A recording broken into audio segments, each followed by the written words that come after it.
They built an entire team around one man's legs, and it still wasn't enough. Lionel Messi walked off the pitch in tears, not because he played badly, because for the first time in his career, being Messi wasn't the answer.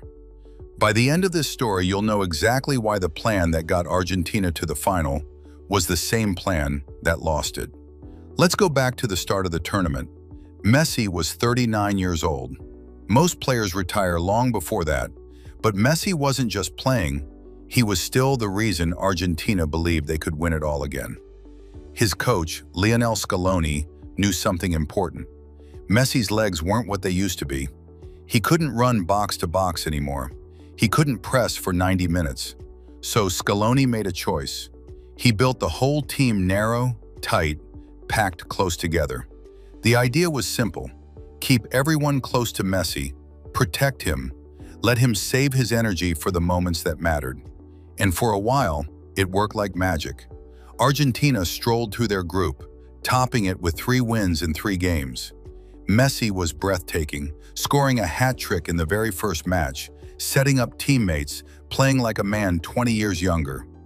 Then the knockout rounds arrived, and the story got tense. Against Egypt, Argentina found themselves down 2 goals with barely half an hour to go. It looked over. Then Messi did what Messi does. He set up a goal, then scored the equalizer himself minutes later, and Argentina somehow completed the comeback deep into the second half. Against England, the same thing happened again. Argentina were behind, the clock was running down, and Messi pulled them through one more time. Every time Argentina needed a miracle, he had one left in the tank. Fans started to believe fate was on their side. Maybe this was destiny. Maybe the old king was going to lift the trophy one final time on his own terms. Even the games that weren't must-win comebacks carry drama. Against a World Cup debutant nation, Argentina were dragged into extra time and only won thanks to a goal deep in the final minutes. Every round added more minutes to Messi's legs. Every round asked him to do a little more than the last. But here's the part nobody wanted to admit.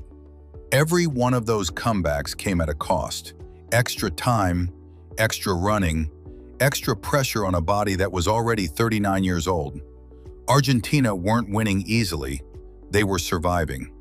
And survival has a price. That price was about to come due in the biggest game of all. Spain were a different kind of team entirely. While Argentina leaned on one player to save them, Spain leaned on a system. Quick passing, constant movement, relentless pressure the moment they lost the ball. Through the whole tournament, they had barely let anyone score on them. Just a single goal allowed across the entire competition. That's not luck.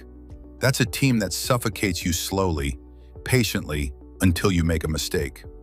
It's worth remembering, too, that Spain had done this exact thing before. Years earlier, they'd won a World Cup final the same grinding way, a single goal, deep into extra time. This wasn't a team improvising. This was a team executing something they'd done at the highest level once already. So the final arrives, Spain against Argentina, the team built around one man against the team built around a system. And almost immediately you could see the problem.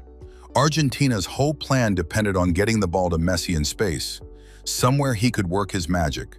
But Spain never gave him that space. They pressed, they crowded, they cut off every passing lane before it opened. And because Argentina had built their team so narrow around protecting Messi, they didn't have the legs elsewhere to create anything else. For the entire first 90 minutes, Argentina didn't manage a single shot on target, not one. The plan that had carried them through 5 games in a row had nothing left to give. Still, the score stayed level. 0-0 after 90 minutes, extra time. And this is where the twist really lands. Remember all those comebacks? All that extra running in the Egypt game, the England game, the extra time battle before that? That extra time Messi and his teammates spent chasing miracles was extra time their bodies didn't have anymore. As the game stretched into overtime, Argentina's legs were simply gone. Spain, fresher and sharper, kept pushing. And in the opening seconds of the second half of extra time, they broke through.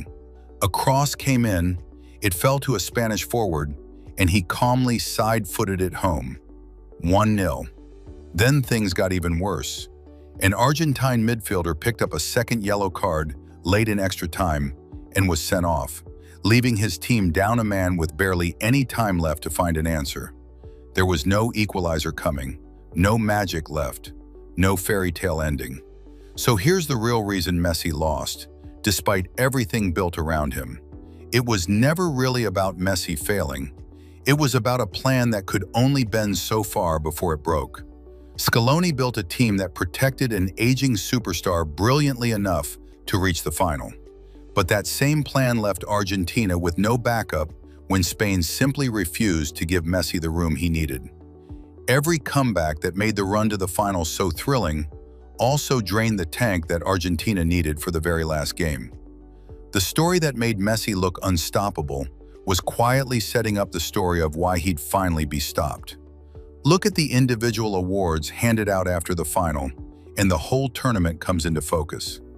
The award for the tournament's best young talent went to a Spanish forward, one of the very players who helped shut Messi down. The award for the best player of the whole competition went to a Spanish midfielder, the engine of that suffocating system. Messi still finished among the very best, still walked away with more goals and assists than almost anyone else in the tournament. But individual brilliance isn't what decides a final. A system that never tires beats a genius who finally does.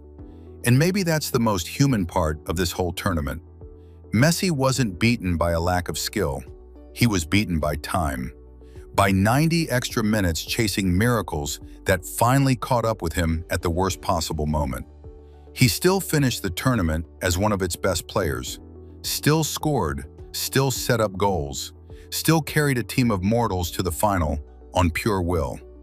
But even the greatest player in history can't fight physics forever. When the final whistle blew, Messi stood there in tears, not out of failure, but out of finality. Whether this was truly his last World Cup, nobody could say for certain in that moment. But everyone watching understood they may have just seen him play on this stage for the very last time.